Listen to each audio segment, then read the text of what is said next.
If you are looking for something to take to your next summer gathering, barbecue, picnic, whatever, might I suggest this classic from my childhood? Today I'm making fruit pizza. My goodness, this is something I ate a lot during my childhood and teen years. It was super popular, especially during the summer, you know, at a barbecue, any party really. And then honestly, like my friends and I, we would make it all the time in high school as sort of a fun activity and treat combined. The way that I make it, it's like a sugar cookie crust with a cream cheese mixture, and then layered on top is whatever fruit is in season or what you want or what you like. It's really up to you. Now, there are lots of ways you can make this. People have their different methods and recipes. Some people go completely from scratch. I'm gonna stay true to how I used to make it as a kid.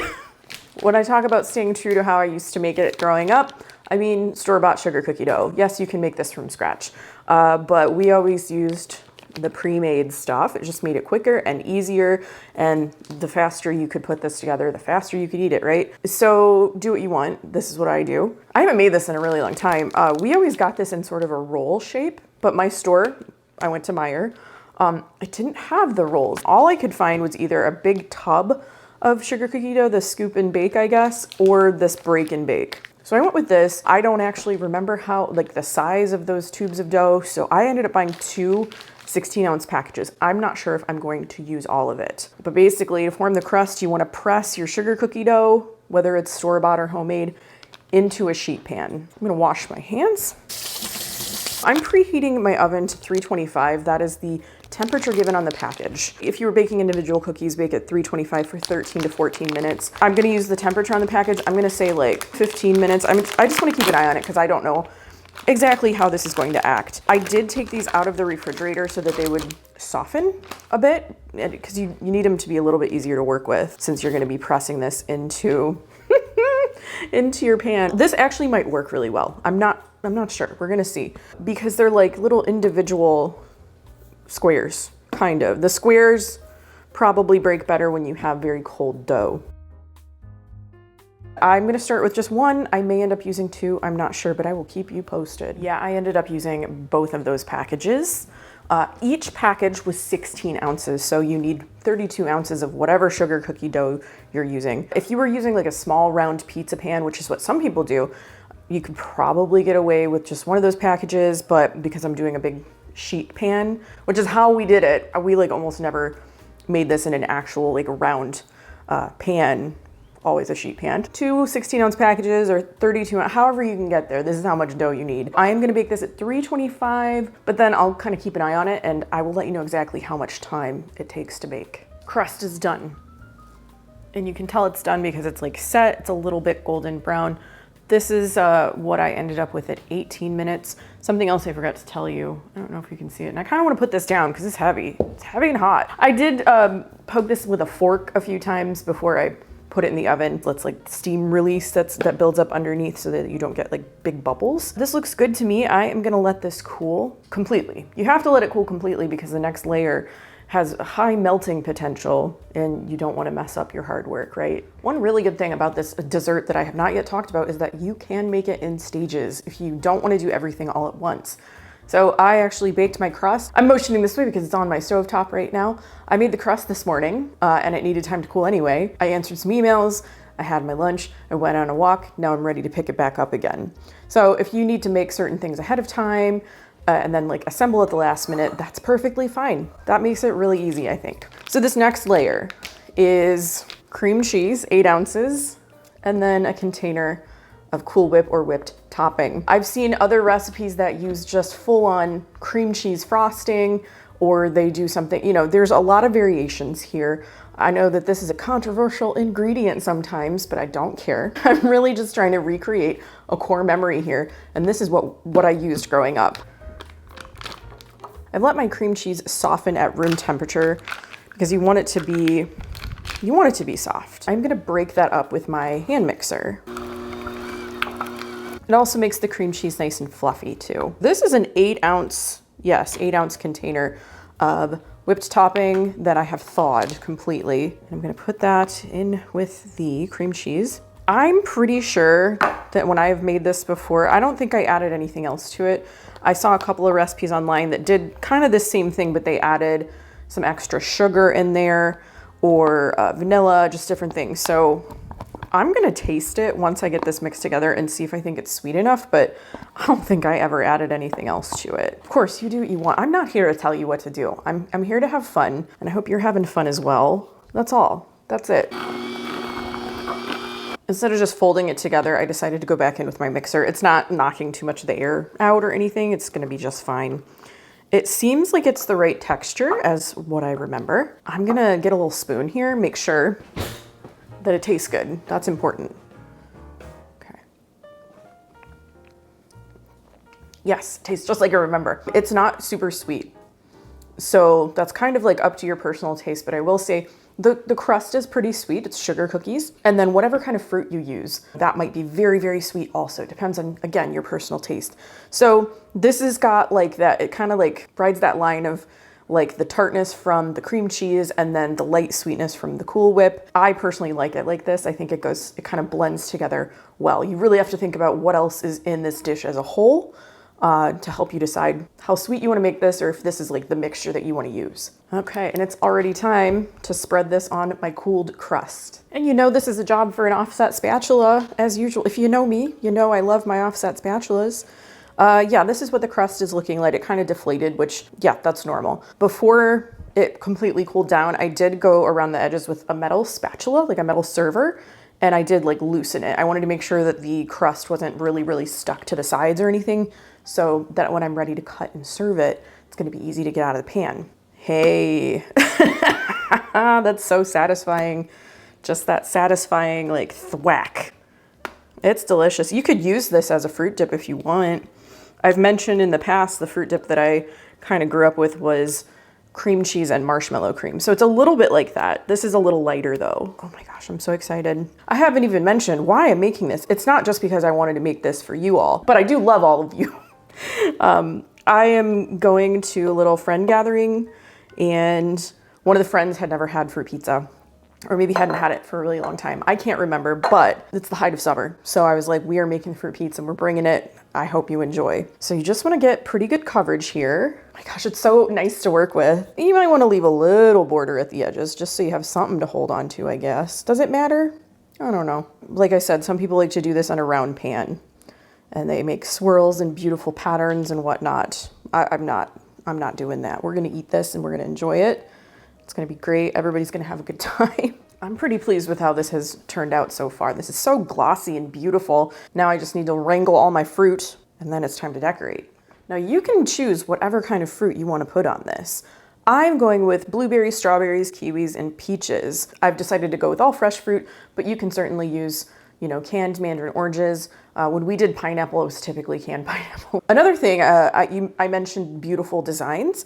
Some people choose to cut the fruit into, you know, uniform slices and make patterns and everything. I'm not doing that. I decided to dice everything. And the reason for that is, you know, I want to get like a nicely even distribution of fruit on this. And it's going to make it easier to cut as well. Just kind of decide, do you want it to look a certain way or do you want it to be easy to cut? I went with the easy to cut route. It's still going to look pretty cool. I'm going to start with my diced kiwi. Oh my gosh. And you just sprinkle it, you know, go heavier on the stuff that you want a lot of. I had the least amount of kiwi and peaches, so I'm kind of starting with those. And then I'll fill in with blueberries and strawberries. My grandma, when I was growing up, I remember for breakfast, she used to have a kiwi and a bowl of Special K. Was it Special K? I think it was. Or Total? It was some flake cereal. It was some kind of flaky cereal with vitamins in it. We're gonna go over here a little bit. It's a little bare. It can be hard to decide how much of each thing you want to put on here. I'm gonna go with peaches next. Oh my gosh, these peaches are so juicy and they are very sweet. These are, I think they're South Carolina Freestone peaches. So you might already know that I am filming in advance. As I post this, I've probably had my surgery and I'm recovering. At the time I'm filming this, it's not peach season here in Ohio, but the good news is I think by the time I post it, it will be peach season in Ohio. So we'll have, you know, local homegrown peaches. It's gonna be amazing. These are still really good. It's already looking so cute though. Yeah, I do like to dice the fruit. I think it's a good choice. It's a good choice for me in my situation. You know, I have a little kiwi left, but I'm gonna reserve it just because I gotta get the other fruits on here too. Now, strawberry season is way over. So it's usually short here. It was even shorter than usual. I feel like I blinked my eyes and it was over. This is a really good way to also showcase whatever is in season and very sweet and delicious like near you. I think that this really like lets the fruit kind of shine too. I'm loving how this looks. Yeah, I'm gonna pat it a little bit so it kind of gets into the topping there. The colors though, I mean, I want an outfit or a dress in all of these colors. I think it looks great together. We'll go in with some blueberries. These I might place a little bit like into the bare spots. Did I drop? No, you know what? I dropped them, but it landed on the fruit pizza. Oh, what luck. Don't forget the corners. I did kind of like neglect them a bit. Who's bare? I think we need a little bit going on here. Dang it, this looks so good. Okay, I don't want to go overboard. I think I could do with some more kiwi right there. Yeah, we're gonna put a little bit more kiwi. For this, I do want it to like stick pretty well, so I'm gonna pat the fruit into the topping. I'm so pleased. I'm gonna wash my hands. Look, oh my gosh, it's heavy. It is laden with fruit. Oh, look at it. I love that. Oh, I'm losing a blueberry. Okay. Try not to get too excited. So I'm gonna cover this and I'm gonna refrigerate it until I'm ready to take it to my friend's house. But I'll have a few more words to say about it tomorrow. Probably I'll pick this back up and we'll talk about what my friends thought of it. You know, maybe some fun fruit pizza facts if I find some. Yeah, I had a great time doing this. I don't have a book to talk about this week, but I still want to talk about fruit pizza because it's fun, right? First off, I think this dish went over really well with my friends. How could it not, right? I mean, it's delicious, it's refreshing, it's kind of the perfect summer treat. And my friends know it's good. My friends have good taste. But, you know, seriously, I get together with this particular group maybe 1 to 2 times per month. When I'm not recovering from hip surgery. You know, all we do is each person usually brings a dish, or like the host will make a main dish and then the others will bring a little side dish or dessert. And we just chat. Sometimes we just talk and catch up. Sometimes we watch a movie. You know, it doesn't have to be complicated. When you have good company, you don't have to get elaborate, right? It can just be something as simple as sharing a little bit of food. It doesn't even have to have a theme. Sometimes we do a theme, but you know, as long as you've got good company and good food, that's really all you need. This actually really hit the spot. I have not made fruit pizza in quite a while. I mean, I don't remember the last time. I made it all the time in high school. We like really even just made an activity out of putting together the fruit pizza and then having it as a snack. I made a really big sheet of this, okay? Like a full sheet pan of fruit pizza, which is great. I mean, it makes a lot if you need to take it to a family picnic or whatever, but this can easily be made smaller. So if you just want to cut the recipe in half, use 1 package of that sugar cookie dough like I did. That was 1 pound. Each of those packages was 1 pound. You know, you can make it on a smaller sheet pan. Or my other thought, this could be really fun to do with kids, is make the individual sugar cookies and then make little tiny individual fruit pizzas as well. Almost like making an English muffin pizza, like a decorate your own cookie kind of thing, but with fruit pizza. This type of dessert has existed in some form for a very long time, but this particular iteration really kind of exploded in the 80s and 90s into the early 2000s. It is definitely like a core memory from my childhood, especially during the warmer months, and especially when fruit was sort of at its peak. You've got the best fruits, you've got peaches and strawberries and all the good summer things, right?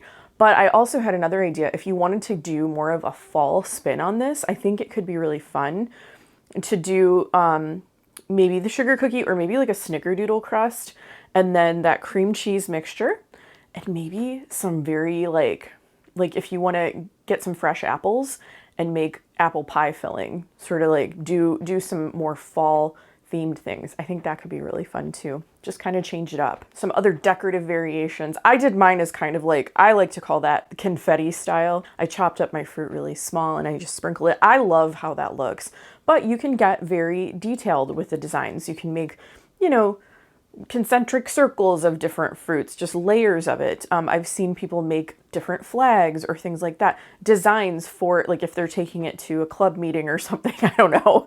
Maybe they do a logo of some kind. I didn't get that fancy and I still thought it looked really pretty. Some choose to glaze their fruit with like a thinned kind of jam or something, a jelly. I didn't do that. The fruit that I used was so ripe and just like juicy and delicious. I didn't think it needed the extra. I went with my tried and true standard recipe from the past, sugar cookie dough, a mixture of cream cheese and Cool Whip, and then whatever fruit I wanted. You really kind of have to think here, like all of the components together, you're making them individually, but like what are they going to taste like together? Because if you taste that cream cheese layer on its own, the way that I made it, maybe you would find it not sweet enough. I thought it was, just because that's like the way I make it. But you got to remember, you're putting it on some very sweet sugar cookie dough, and then you have some delicious fruit that goes on top, and all of it together just kind of blends and it makes for like a really delicious dessert. I think this is the perfect thing to take to a party. I think you should try it if you've never had it. But if you have a recipe of your own, I would love to hear about that. So please leave me a comment. I'd like to say a special thank you to my Patreon supporters. If you'd like to join us over there, I'll have a link in the description so that you can do that. Don't forget to look out for each other and take care of each other, and I will see you in my next video. Bye.